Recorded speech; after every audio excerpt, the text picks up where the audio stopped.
नमस्कार। अक्सर खबरों में केंद्र और राज्य सरकारों के बीच की खींचतान सुनने को मिलती है ना? कभी किसी कानून को लेकर डिसएग्रीमेंट तो कभी पैसों के बंटवारे पर विवाद। ये टकराव भारतीय राजनीति का एक कह सकते हैं परमानेंट हिस्सा बन गया है। तो सवाल ये उठता है कि आखिर ऐसा होता क्यों है? क्या ये प्रॉब्लम हमारे संवैधानिक ढांचे में ही है या इसके पीछे वजह कुछ और है, मतलब पॉलिटिकल है? चलिए आज इसी पूरी बात की तह तक चलते हैं। देखिए, सबसे पहले तो ये समझना जरूरी है कि ये जो तनाव है ना, ये कोई पॉलिटिकल एक्सीडेंट नहीं है, बल्कि ये हमारे संविधान के डिजाइन का ही एक हिस्सा है, जानबूझकर बनाया गया।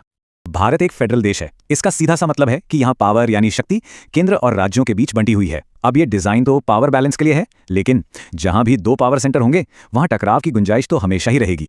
तो हमारे संविधान बनाने वालों ने इस मुश्किल रिश्ते को संभालने के लिए क्या किया? उन्होंने इसे 3 मजबूत पिलर्स यानी स्तंभों पर खड़ा किया। ये 3 स्तंभ हैं लेजिस्लेटिव यानी कानून बनाने से जुड़े रिश्ते, एडमिनिस्ट्रेटिव मतलब शासन चलाने से जुड़े रिश्ते, और फाइनेंशियल यानी पैसे और टैक्स से जुड़े रिश्ते। ये तीनों मिलकर एक तरह से एक रूल बुक का काम करते हैं। अब इन तीनों स्तंभों में जो सबसे जरूरी है वो है कानून बनाने की शक्तियों का बंटवारा, और इसे 3 लिस्ट्स के जरिए बहुत ही साफ साफ बांटा गया है। ये बंटवारा संविधान की 7वीं अनुसूची 7 शेड्यूल में किया गया है, और ये कह सकते हैं कि भारत के फेडरल स्ट्रक्चर का दिल है, जो तय करता है कि किस टॉपिक पर कौन कानून बना सकता है। तो देखिए, ये बंटवारा शक्तियों को बहुत क्लियर कर देता है। पहली है संघ सूची, जिसमें नेशनल इंपॉर्टेंस के विषय हैं जैसे डिफेंस, बैंकिंग।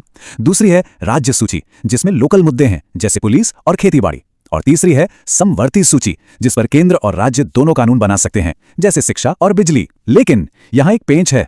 अगर समवर्ती सूची के किसी विषय पर केंद्र और राज्य दोनों के कानूनों में टकराव हो तो हमेशा केंद्र का कानून ही माना जाएगा। और इसी समवर्ती सूची की पावर में एक बहुत बड़ा मोड़ आया था 1976 में 42nd संशोधन के जरिए। शिक्षा और वन जैसे 5 बहुत जरूरी विषयों को स्टेट लिस्ट से निकालकर कंकरेंट लिस्ट में डाल दिया गया। इसका सीधा मतलब था कि इन विषयों पर अब केंद्र का दखल भी बढ़ गया था। तो सवाल यह है कि जब सिस्टम इतना साफ साफ डिजाइन किया गया है तो फिर असल में झगड़ा होता कहां है? चलिए अब उन मेन पॉइंट्स पर आते हैं जहां यह सिस्टम अक्सर टेंशन पैदा करता है। टकराव के असल में 3 बड़े मैदान हैं। पहला गवर्नर का पद, दूसरा पैसों को लेकर राज्यों की केंद्र पर निर्भरता, और तीसरा सीबीआई और ईडी जैसी सेंट्रल एजेंसीज का इस्तेमाल। देखिए, गवर्नर की नियुक्ति केंद्र सरकार करती है और वे राज्य में एक तरह से केंद्र के प्रतिनिधि होते हैं। बस यहीं से टकराव की स्थिति बनती है, खासतौर पर उन राज्यों में जहां विपक्ष की सरकार हो। एसआर बोम्बई केस में सुप्रीम कोर्ट का जो ऐतिहासिक फैसला आया था वो इसी पद के गलत इस्तेमाल को रोकने के लिए एक बहुत बड़ा कदम था। उसने राज्य सरकारों की मनमानी बर्खास्तगी पर रोक लगा दी। अब बात करते हैं पैसे की। राज्यों पर कुल सरकारी खर्च का लगभग 60% आता है, लेकिन वे टोटल रेवेन्यू का सिर्फ 40% ही कमा पाते हैं। इसी को कहते हैं वर्टिकल फिस्कल इंबैलेंस, और इसी वजह से राज्यों को पैसों के लिए हमेशा केंद्र पर निर्भर रहना पड़ता है। जरा इस आंकड़े पर गौर कीजिए, 18.4%। ये 2019-20 में केंद्र के कुल टैक्स रेवेन्यू का वो हिस्सा है जो सेस और सरचार्जेस से आया था। अब ये इतना जरूरी क्यों है? इसका जवाब अगली स्लाइड में है, और खेल यहीं पर है। ये जो 18.4% रेवेन्यू है, ये उस पूल में जाता ही नहीं जिसे राज्यों के साथ बांटा जाता है। मतलब ये सारा पैसा सीधे केंद्र के पास रहता है। इससे राज्यों की फाइनेंशियल निर्भरता और बढ़ जाती है और उनके हाथ बंधे रहते हैं। तीसरा और शायद सबसे सेंसिटिव पॉइंट है सेंट्रल इन्वेस्टिगेशन एजेंसियां। राज्यों का आरोप है कि केंद्र इन एजेंसियों का इस्तेमाल एक पॉलिटिकल हथियार के तौर पर करता है ताकि विपक्षी सरकारों पर दबाव बनाया जा सके। इसका नतीजा एक बढ़ता हुआ भरोसे का संकट, और इसका एक ठोस सबूत यह है कि 9 राज्यों ने सीबीआई को अपनी आज जांच के लिए दी गई जनरल कंसेंट वापस ले ली है। यह कदम केंद्र और राज्यों के बीच बढ़ती खाई को साफ साफ दिखाता है। तो क्या इसका कोई हल है?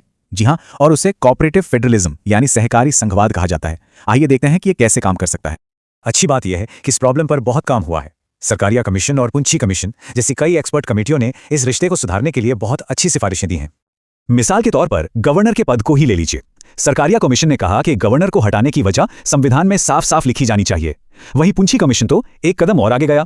उसने कहा कि हटाने का प्रोसेस राष्ट्रपति के महाभियोग जैसा होना चाहिए, मतलब एक बेहद मुश्किल और लंबी संसदीय प्रक्रिया, ताकि गवर्नर को पॉलिटिकल विल से इतनी आसानी से ना हटाया जा सके। तो आखिर ये कोऑपरेटिव फेडरलिज्म है क्या? ये एक सोच है, एक कंसेप्ट जहां केंद्र और राज्य एक दूसरे के कॉम्पिटिटर नहीं हैं, बल्कि एक टीम के मेंबर हैं जो मिलकर देश के विकास के लिए काम करते हैं। इसे हकीकत बनाने के लिए कुछ ठोस कदम उठाए जा सकते हैं, जैसे रेगुलर बातचीत के लिए इंटरस्टेट काउंसिल को फिर से एक्टिव करना, पैसों का बंटवारा फेयर फॉर्मूलों पर करना, और झगड़ों को सुलझाने के लिए बेहतर इंस्टीट्यूशनल तरीके बनाना। तो आखिर में सवाल यही बचता है, क्या कोऑपरेटिव फेडरलिज्म की भावना ही भारत को अपनी पूरी क्षमता तक पहुंचाने की चाबी है?